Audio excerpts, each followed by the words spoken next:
गर्भ गीता श्री कृष्ण अर्जुन संवाद। भगवान श्री कृष्ण का वचन है कि जो प्राणी इस गर्भ गीता का पाठ एवं प्रचार करता है वह फिर गर्भ में वास नहीं पाता है। अर्जुन ने पूछा, हे कृष्ण, यह प्राणी जो गर्भ में आता है वो किस दोष के कारण आता है? जब यह जन्मता है तब इसको जरा आदि के रोग लगते हैं, तरह तरह के दुख भोगता है, बुढ़ापे में कष्ट सहता है, फिर इसकी मृत्यु होती है। हे स्वामी, वह कौन से कर्म है जिनके करने से प्राणी जन्म मरण से मुक्त हो जाता है?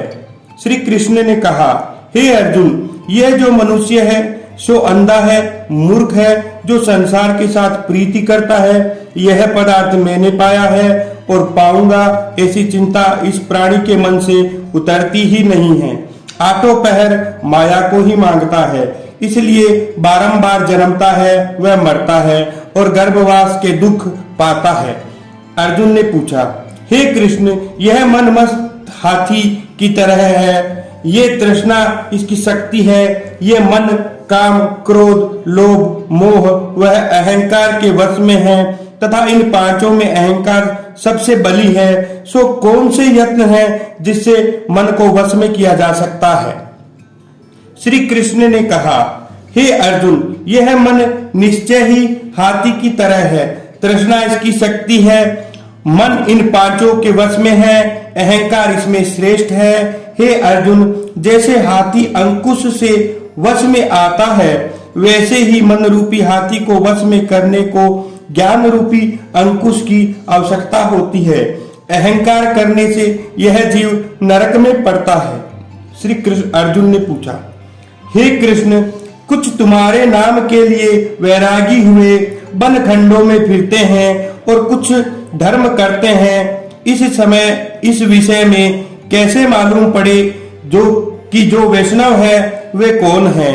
श्री कृष्ण ने कहा, हे अर्जुन, जो मेरे नाम के लिए वनों में फिरते हैं वह सन्यासी कहलाते हैं, और जो सिर पर जटा बांधते हैं तथा भस्म लगाते हैं उन्हें भक्ति नहीं है, क्योंकि वे अहंकार से ग्रसित है। इनको मेरा दर्शन दुर्लभ है। श्री अर्जुन ने पूछा, हे कृष्ण, वह कौन पाप है जिससे स्त्री मर जाती है? वह कौन सा पाप है जिससे पुत्र मर जाते हैं? और व्यक्ति नपुंसक किस पाप से होता है? श्री कृष्ण ने कहा, हे अर्जुन, जो किसी से कर्ज लेता है वह देता नहीं है, इस पाप से उसकी स्त्री मर जाती है। और जो किसी की अमानत को नहीं लौटाते उसके पुत्र मर जाते हैं। जो किसी का कार्य करने का वचन देकर भी उसका कार्य समय पर नहीं करते हैं तो इस पाप से नपुंसक हो जाते हैं। ये बड़े पाप है। श्री अर्जुन ने पूछा, हे कृष्ण, किस पाप से मनुष्य रोगी रहता है? किस पाप से गधे का जन्म पाता है? स्त्री का जन्म तथा टट्टू का जन्म किस पाप से होता है? श्री कृष्ण ने कहा, हे अर्जुन, जो मनुष्य कन्यादान करते हैं और इस दान का मूल्य लेते हैं वह मनुष्य सदा रोगी रहते हैं। जो विषय विकार के वास्ते मदिरापान करते हैं वे टट्टू का जन्म पाते हैं। जो झूठी गवाही देते हैं वे स्त्री का जन्म पाते हैं। जो रसोई बनाकर पहले आप खा लेते हैं पीछे परमेश्वर के अर्थदान करते हैं वे बिल्ली का जन्म पाते हैं। जो मनुष्य अपनी झूठी वस्तु दान करते हैं वे स्त्री का जन्म पाते हैं जो दासी बनती है। श्री अर्जुन ने पूछा, हे कृष्ण, कई मनुष्यों को आपने धन धान्य दिया है, सो उन्होंने कौन सा पुण्य किया है? और कई मनुष्यों को आपने हाथी घोड़े रथ दिए हैं, उन्होंने कौन सा पुण्य किया है? श्री कृष्ण ने कहा, हे अर्जुन, जिन्होंने स्वर्ण दान किया है उनको हाथी घोड़े वाहन मिलते हैं। जो परमेश्वर के निमित्त कन्यादान करते हैं सो समृद्ध पुरुष का जन्म पाते हैं। अर्जुन ने पूछा, हे कृष्ण, जिन पुरुषों की सुंदर देह है उन्होंने कौन सा पुण्य किया है? किसके घर संतति पाते हैं? कोई विद्वान है, उन्होंने कौन सा पुण्य किया है? श्री कृष्ण ने जवाब दिया, हे अर्जुन, जिन्होंने अन्न दान किया है उनका स्वरूप सुंदर है। जिन्होंने विद्या दान किया है वे विद्वान हैं। जिन्होंने संतों की सेवा की है वे पुत्रवान होते हैं। अर्जुन ने पूछा, हे कृष्ण, किसी को धन से प्रीति है, कोई स्त्रियों से प्रीति करते हैं, इनका क्या कारण है? कृष्ण ने कहा, हे अर्जुन, यह अज्ञान है, क्योंकि धन, स्त्री आदि सब नाश के रूप है, किंतु मेरी भक्ति का नाश नहीं होता है।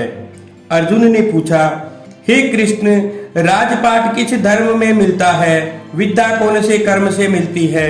कृष्ण ने कहा, हे अर्जुन, जो जीव श्री काशी जी में निष्काम भक्ति से तप करते हैं तथा वहां देह त्यागते हैं, सो राजा होते हैं। जो गुरु सेवा करता है वो विद्वान होता है।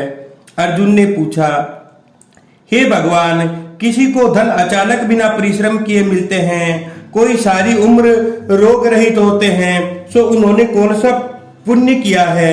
श्री कृष्ण ने कहा, हे अर्जुन, जिन्होंने गुप्त दान किया है उनको धन अनायास ही मिलता है। जिन्होंने परमेश्वर का कार्य और पराया कार्य संवारा है वे रोग से रहित होते हैं। अर्जुन ने पूछा, हे कृष्ण, किस पाप से अमली होते हैं और किस पाप से मनुष्य कुष्ठी होते हैं? श्री कृष्ण ने कहा, हे अर्जुन, जो अपने गुरु की स्त्री से रमण करते हैं सो अमली होते हैं। जो गुरु से विद्या पढ़कर मुकर जाते हैं वो गूंगे होते हैं। जिन्होंने कुकर्म किया है वे कुष्ठी होते हैं। अर्जुन ने पूछा, हे कृष्ण, किसकी देह में रक्त का विकार होता है सो किस पाप से होता है?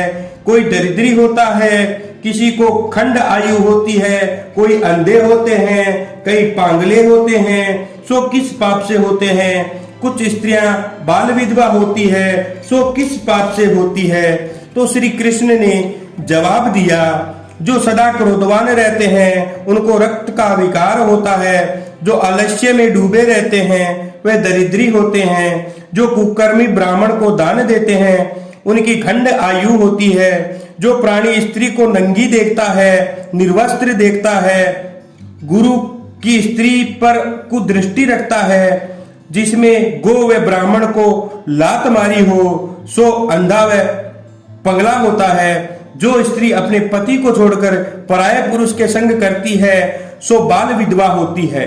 अर्जुन ने पूछा, हे कृष्ण, तुम परब्रह्मा हो, तुमको मेरा नमस्कार है। मैं तुमको संबंधी जानता हूँ, पर अब मैं परमेश्वर रूप में जानता हूँ। हे परब्रह्मा, गुरु दीक्षा कैसी होती है? कृपा करें। श्री कृष्ण ने कहा, हे अर्जुन, तुमको धन्य है, तुम्हारी माता को भी धन्य है, जिसके तुम जैसे पुत्र हुए हैं, जिसने गुरु दीक्षा पूछी है। हे अर्जुन, सारे संसार के गुरु जगन्नाथ है। विद्या का गुरु काशी, चारों वर्णों का गुरु ब्राह्मण, ब्राह्मण का गुरु सन्यासी है। सन्यासी उसको कहते हैं जिसने सबको त्याग करके मेरी भक्ति में मन लगाया है, सो वह ब्राह्मण जगत गुरु है। हे अर्जुन, यह बात ध्यान देकर सुनना कि गुरु कैसा हो, जिसने सब इंद्रियां जीती हो, जो मोह रहित हो, ऐसे गुरु करे। जो परमेश्वर को जानने वाले हो, उस गुरु की पूजा सब प्रकार से करे। हे अर्जुन, जो गुरु का भक्त है वो मेरा भक्त है। जो प्राणी गुरु सम्मुख होकर मेरा भजन करते हैं उनका भजन करना सफल है। जो प्राणी गुरु के विमुख है उनको 7 ग्राम मारे का पाप है। गुरु के विमुख प्राणी का दर्शन करना योग्य नहीं है। जो गृहस्थ गुरु से विमुख हो सो वह चांडाल के समान है।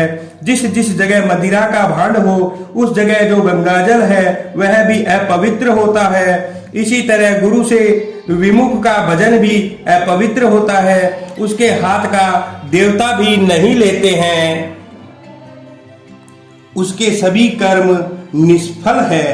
कुक्कर, शुक्र, गंधर्व, काक, इन सब योनियों से सर्प की योनि बड़ी खोटी योनि है। इन सबसे भी वह मनुष्य खोटा है जो गुरु नहीं करता है। गुरु बिना गति नहीं होती है, वह अवश्य नरक को जावेगा। गुरु दीक्षा बिना प्राणी के सब कर्म निष्फल होते हैं। हे अर्जुन, जैसे चारों वर्णों को मेरी भक्ति करना योग्य है, जैसे गुरु की भक्ति और सेवा करना योग्य है। जैसे सब नदियों में गंगा श्रेष्ठ है, सब व्रतों में एकादशी का व्रत श्रेष्ठ है, वैसे ही हे अर्जुन, सब सेवाओं में गुरु की सेवा उत्तम है। गुरु दीक्षा बिना प्राणी पशु योनि पाता है, धर्म करता हुआ भी पशु योनि में फल भोगता है। अर्जुन ने पूछा, हे कृष्ण, गुरु दीक्षा क्या है? श्री कृष्ण ने कहा, हे अर्जुन, धन्य जन्म है तुम्हारा जिसने ये प्रश्न किया है। गुरु और दीक्षा दो अक्षर है। हरि नाम इन अक्षरों का गुरु कहलाता है। इन चारों वर्णों को जपना श्रेष्ठ है। हे अर्जुन, जो गुरु की सेवा करता है वह मेरी सेवा करता है। मेरी उस पर प्रसन्नता रहती है। वह 84 लाख योनियों से छूट जाता है, जन्म मरण से रहित हो नरक नहीं भोगेगा।